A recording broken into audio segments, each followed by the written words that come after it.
So I'm going to do a little meditation to get to self. What I'm going to invite you to do is go into your body. Take a few breaths and just notice where you're feeling any tension or tightness. And I'm going to do that self up the mountain meditation that I do with them, that Dick did with me, because I want you to have a felt sense so you can offer your clients this felt sense, either with the meditation or separately.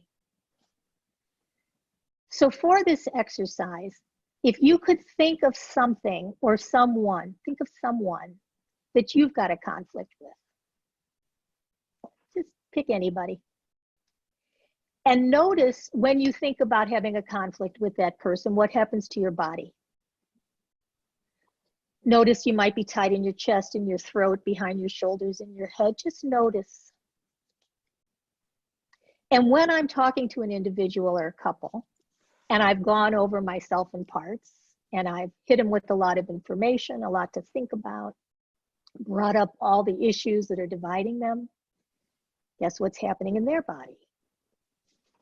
Exactly, they're tight, right? So what I want to help them do is to get to self and have a felt sense. So I tell them we're going to do a brief meditation. And in the meditation, I'm going to have just 2 minutes. So even people that don't know why they're coming, don't know anything about meditation. And as an aside, started practicing, I never used the word spiritual. I don't know, many of you may be old enough to remember Groucho Marx with You Bet Your Life, and the duck would come down and the music would go off when a magic word was said. Well, I didn't usually use the word spiritual in the past until someone mentioned it. But now I often do. And I do even when I'm interviewing them, because I ask them, what is their spiritual belief? Not in a religious sense, but I want to learn their vernacular for what self means. Is it God, higher power, nature, universe, true self? I want to ask them because that's how I will refer to it with them. And what I want to help them do is get more in touch with that so they can bring that energy back to their relationship. So here we go with the meditation.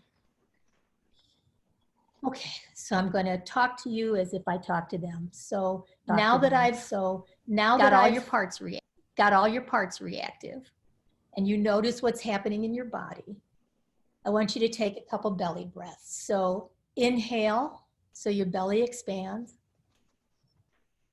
Exhale, back to your spine. Good. Inhale, abdomen out. Exhale, belly button back to your spine. One more. Inhale, abdomen out. Exhale, belly button back to your spine. Good. Now close your eyes gently. And as you sit there, as your feet touch the ground, imagine that they're growing roots to the center of the earth. And as those roots go deeper and wider, you're going to feel very firmly rooted or planted or grounded, like a tree or a mountain, so that whatever swirls around you isn't going to take you off your foundation. And then you're going to invite in from the earth some energy that's very calm and very compassionate. So allow that nurturing energy to come up from the earth, up your feet, your calves, your knees, your thighs, your hips, your groin, your stomach, your chest, and in and around your heart with all the feelings that are there. And then allow that nurturing energy to go up through your throat, your jaw, behind your eyes, to the crown of your head, and then out the crown of your head, all the way to the sky. And then invite down from the sky, nature, universe, higher power, God, whatever out there. Invite down some energy that's very calm and very compassionate. And then breathe even bigger than yourself. So you surround yourself with this calm, compassionate energy of self. And then if you would, focus that energy inward. Start at the top of your head and scan your body to the soles of your feet. And just notice. Notice where you feel any tension or tightness. Notice your thoughts. Notice your feelings. And as you notice these parts, let these parts notice you, surrounded and supported by this calm, compassionate energy of self. And then if you would, for just a few moments, imagine yourself going through a doorway into a beautiful scene in nature. The air is perfect, the sun is shining, and you see before you a path that you safely walk to the base of a mountain.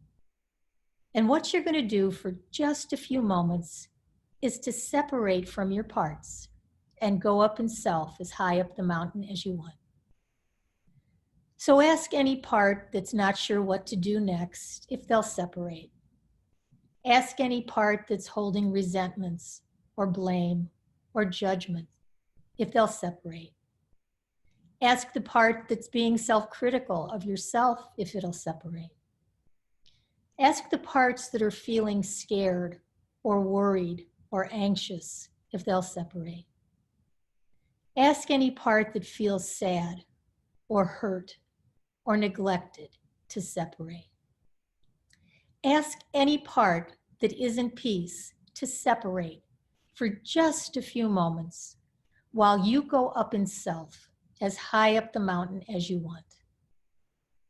And if you're thinking any thought or feeling any feeling that isn't peace, it's just a part from which you can separate for just a few moments.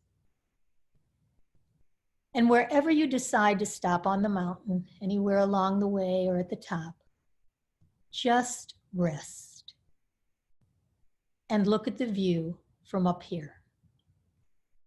You may be aware of another presence, you may not. Either way is fine. And if you want, you can put your thumb and forefinger together to anchor this place as a place to come back to, because in just a few moments, you're going to go back down the mountain. But before you do, in your mind's eye, picture that person with whom you have a conflict at the top of their mountain without all of their parts attached. And as much as you can, send compassion in their direction. So in just a few moments, you're going to go back down the mountain to collect your parts, even if there's a part of you that doesn't want to, because you're going to realize that once you give your own parts the attention they need to unburden the pain from the past, they carry their own wisdom and light. So taking back your parts ever so gently, come back down the mountain, back down the path, back through the doorway, and back to your room.